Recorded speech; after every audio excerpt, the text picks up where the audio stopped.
باللہ من الشیطان اللعین الرجیم بسم اللہ الرحمن الرحیم رب اشرح لی صدری ویسر لی امری واحلل عقدۃ من لسانی یفقهوا قولی الحمدللہ رب العالمین اجلالا لقدرتہ لا الہ الا اللہ خضوعا لعزتہ وصلی اللہ علی محمد وآلہ اما بعد فقد قال اللہ تبارک و تعالی فی کتابہ المجید والفرقان الحمید بسم اللہ الرحمن الرحیم وَإِذْ قَالَ رَبُّكَ لِلْمَلَائِكَةِ إِنِّي جَاعِلٌ فِي الْأَرْضِ خَلِيفَةً صلوات محمد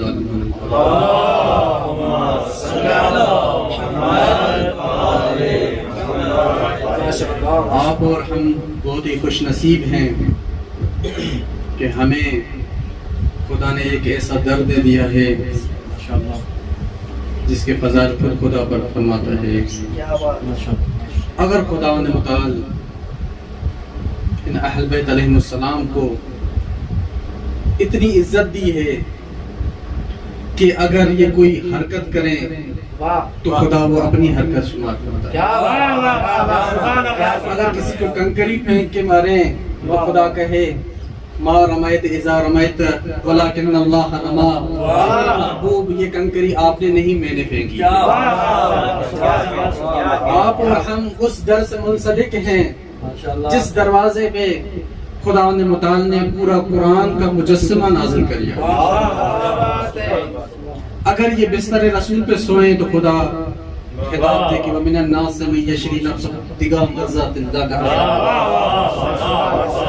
اگر یہ حالت رکوع میں کوئی انگوٹھی دے دیں تو خدا نے متعال اولی الامر منکم کا خطاب دے دیں. اگر یہ مباہلہ میں آ جائیں تو خدا ان کو سچائی اور صدق کا سرٹیفکیٹ دے دے.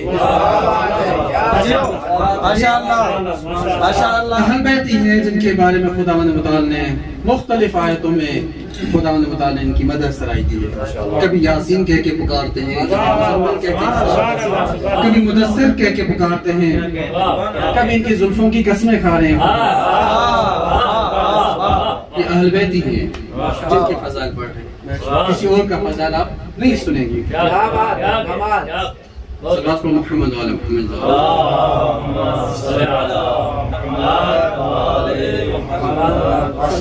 میں نے اپنے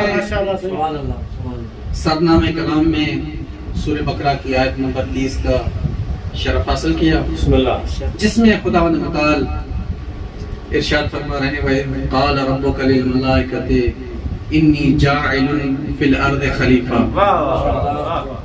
پہلے تو حکایت قول خدا کر رہے ہیں کہ ملائکہ سے مخاطب ہو کے کہہ رہے ہیں کہ میں زمین پہ خلیفہ بنا رہا ہوں. انی جاعل فی الارض خلیفہ. اب انی کیا ہے آپ بہتر جانتے ہیں مجھ سے. ان تو ہو گیا حرف بالتحقیق, یا ہو گئی اسم, اور اسم ہمیشہ دلالت کرتا ہے ثبوت پر. اسم ہمیشہ ثبوت پہ دلالت کرتا ہے. اگر جملہ فعلیہ ہوتا تو حدوث پہ دلالت کرتا ہے, یعنی کبھی بھی حادث نہیں ہے کیونکہ ثبوت ہے. جملہ اسمی ہے. انی جاعل ہمیشہ ثابت ہے یہ کہ خلیفہ بنانا ہمارا کام ہے.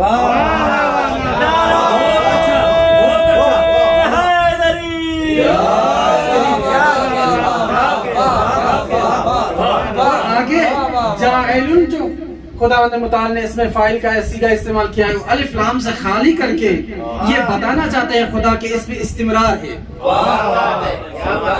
یعنی آج میں ہم نے بنایا ہے, بعد میں بھی ہم بنائیں گے.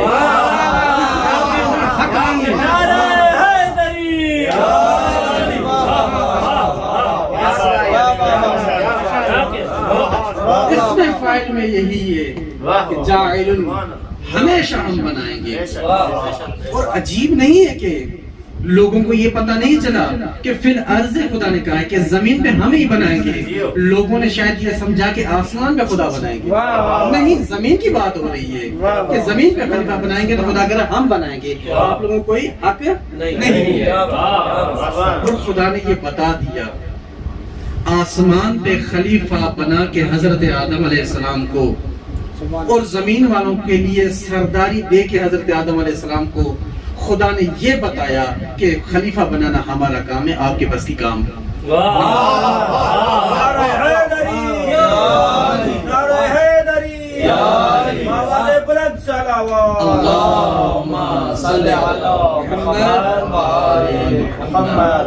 یہی تو ہے امام علی علیہ السلام کوفے کے منبر پہ بیٹھ کے کہتے ہیں سلونی سلونی قبل ان تفقدونی، کہ لوگوں آؤ مجھ سے سوال کرو اس سے پہلے کہ میں آپ کے درمیان میں نہ رہوں، میں زمین کے رستوں سے آسمان کے رستے زیادہ بہتر جانتا ہوں۔ یہی ہوتا ہے خلیفۃ اللہ، خلیفہ بنانا صرف اللہ کا کام ہے۔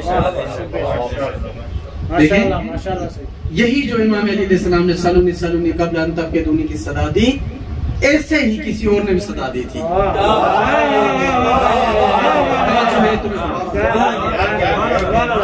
جب اس نے کسی کے کہنے پہ یہ کہہ دیا سلونی سلونی قبل ان تفقدونی، آئیں آئیں مجھ سے آ کے سوال کریں، تو کچھ خواتین تھی،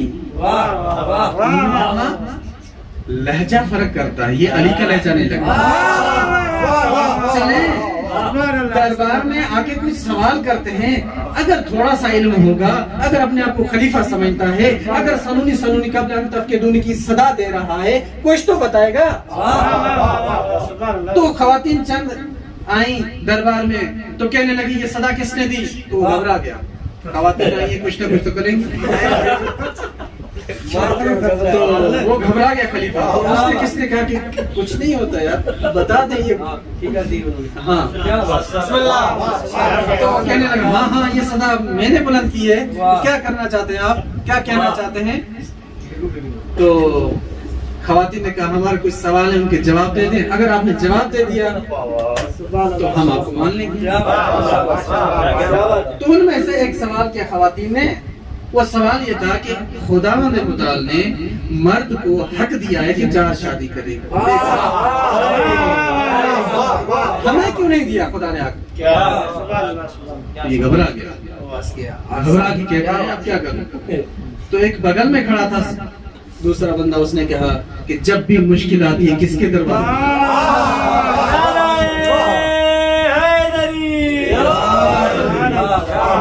جب بھی کوئی مشکل آتی ہے کس کے دروازے پہ جاتے ہو؟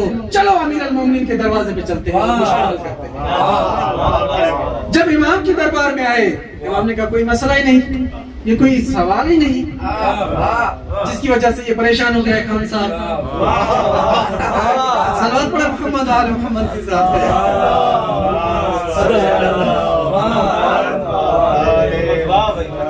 تو امام نے کہا آپ کا سوال کیا ہے؟ کہ مولا کے دربار میں آگے کہتی ہیں مولا ہم نے سوال یہ سادہ کیا ہے کہ خداوند متعال نے مرد کو حق دیا ہے کہ 4 شادیاں کر سکتا ہے ایک ساتھ، عورت کو کیوں نہیں دیا؟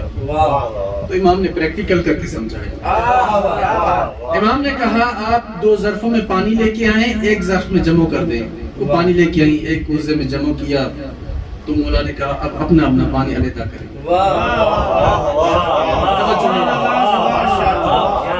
تو گھبرا گئی، مولا ہم تو ہمیں پتہ نہیں اب کون سا پانی مخلوط ہو گیا ہے، کہ خداوند متعال کی یہی حکمت ہے، اگر 4 شادیوں کا آپ لوگوں کو حق دیتا خداوند متعال تو پتہ کیسے چلتا یہ کس کی اولاد ہے؟ صلوات محمد علی محمد ذات۔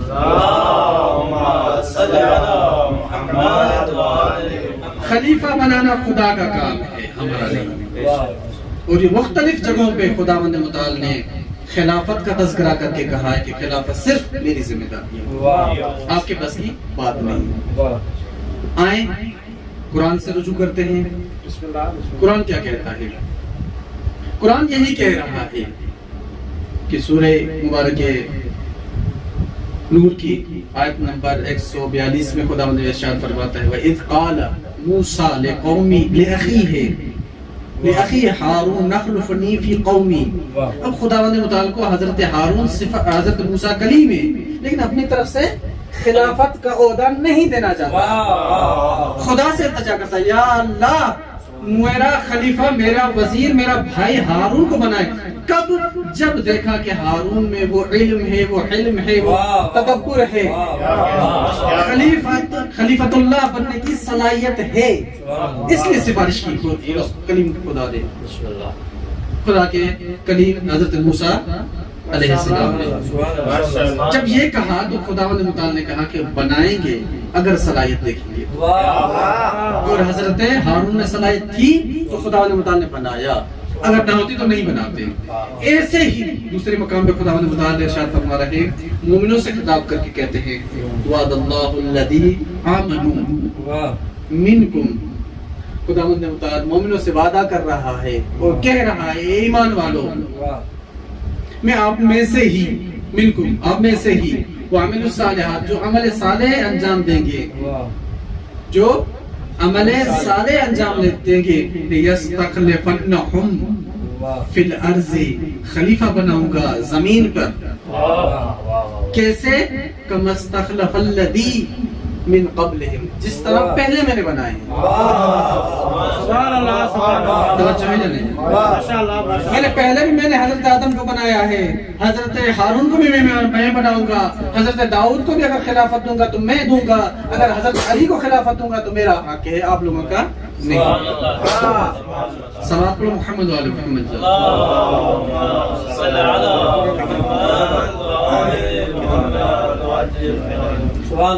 یہ جو عہدہ ہے خلافت کا، یہ خدا کا کام ہے، ہمارا نہیں. آئیں خدا کی بارگاہ میں التجا کریں، دست بستہ کہے کہ خدایا ہمیں بھی خلافت، ہم اپنے بندوں میں سے کسی کو بنائیں، اختیار دے دیں. تو خدا متعال کی عجب نہیں کہ آواز آئے. اگر آپ بنائیں گے تو اپنے جیسا بنائیں گے، اگر آپ بنائیں گے تو اپنے جیسا بنائیں گے.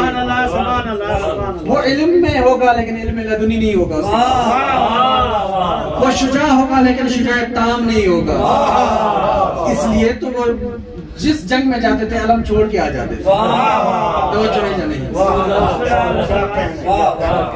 جب آپ بنائیں گے تو اپنے جیسا بنائیں گے، علم میں بھی ہوگا، شجاعت میں بھی آپ جیسا ہوگا، سوچ میں بھی آپ جیسا ہوگا، اقربا پروری ہوگی اس میں، وہ اپنوں کو نوازے گا، دوسروں کو محروم رکھے گا.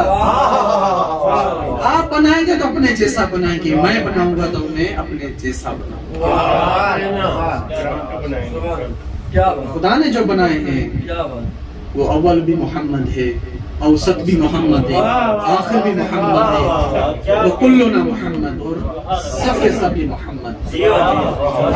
صلوات محمد علی محمد. آقا کی صحت و سلامتی کے لیے بآواز بلند صلوات.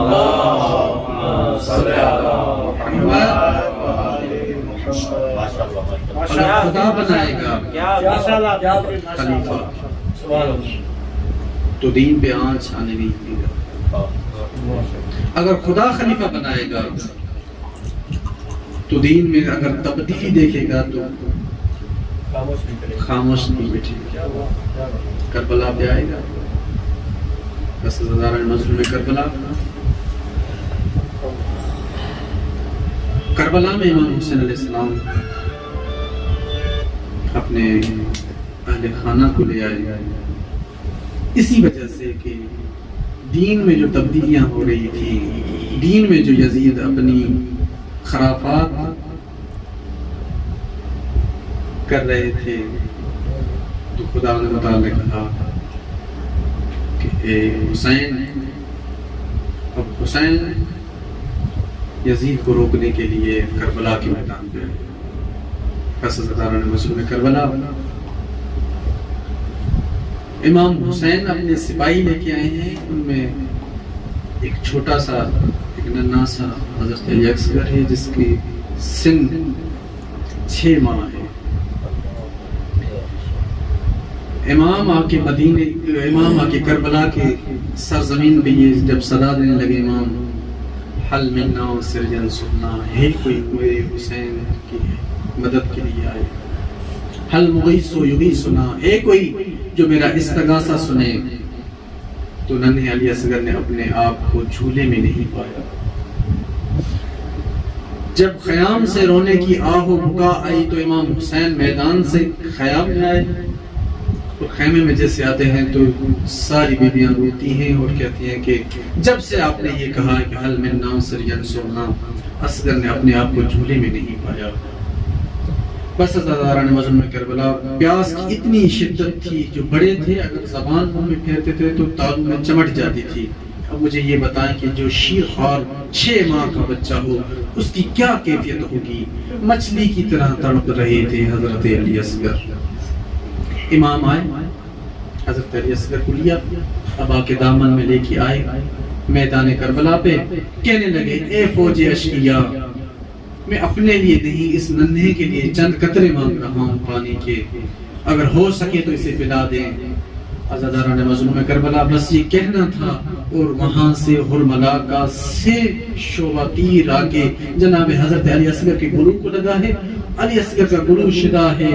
ہاں عزاداران مظلوم کربلا، امام حسین علیہ السلام حضرت علی اصغر کو لے کے خیام میں آئے ہیں۔ اب آئے اس عالم میں ہیں کہ امام 7 قدم آگے بڑھتے ہیں، پھر واپس آتے ہیں، پھر آگے بڑھتے ہیں، اور یہ زبان پہ یہ الفاظ ہیں انا للہ و انا الیہ راجعون۔ حاضران مظلوم کربلا، اس عالم میں جناب سکینہ سلام اللہ علیہا باہر آئیے، کہہ رہی تھی بابا بابا کیا اصغر کو اگر پانی پلایا ہے تو مجھے بھی پلا۔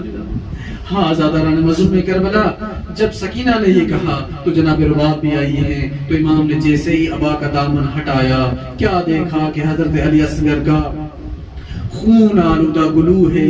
ہاں عزاداران مظلوم کربلا، میں آپ کی زحمتوں کو تمام کروں، بس ایک روایت اور، امام حسین علیہ السلام نے کسی شہید کو گنج شہداء میں دفن نہیں کیا، ایک ہی ہے جو جناب علی اصغر کا ننھا نازک بدن ہے۔ قبر کھودی تو تلوار کی نوک سے قبر کھود کے امام نے ایسا کیا کہ حضرت علی اصغر کو قبر میں سلا دیا۔ ہاں عزاداران مظلوم کربلا، جب خاک کی باری آئی، امام گرم ریت جو ہے وہ ڈالنا نہیں چاہتے، امام نے کیا کیا کہ آہستہ آہستہ پہلے قدموں پہ خاک رکھی ہے، پھر پاؤں میں خاک رکھی ہے، پھر سینے پہ خاک رکھی ہے۔ ہاں عزاداران مظلوم کربلا، جب چہرے کی باری آئی تو امام نے سر ہٹا کے اپنا روح اپنے رخسار ایک دوسرے طرف کر کے مٹی ڈالنا شروع کر دی۔ ہاں عزاداران مظلوم کربلا، علی اصغر دفن ہو گئے، کربلا کا واحد شہید ہے جو 2 بار شہید ہوا ہے۔ جب سر شمار ہونے لگے تو 71 سر ہوئے، جب کہنے لگے فوج اشقیا کے ایک سر بچ گیا ہے، وہ سر ہے حضرت علی اصغر کا، حسین نے کہاں پہ دفن کیا ہے، تو فوج اشقیا کو یہ حکم ہوا کہ نیزے اٹھاؤ، گنج شہداء میں جاؤ، نیزے اور بھالے لگاؤ، ایک سر ہوگا جو حسین نے اپنی زندگی میں دفن کیا ہوگا۔ ہاں عزاداران مظلوم کربلا، گھوڑوں کی ٹاپوں کی آوازیں آنے لگی، آتے آتے ایک گرز ایسا زمین میں لگا، جیسے ہی بلند ہوا حضرت علی اصغر کا لاش اس کے ساتھ بلند ہوا۔ ہاں عزاداران مظلوم کربلا، فوج اشقیا نے یہ کیا کہ جناب حضرت علی اصغر کا گلو کاٹ دیا۔ اللہ لعنت۔ اللهم صل على محمد وآل محمد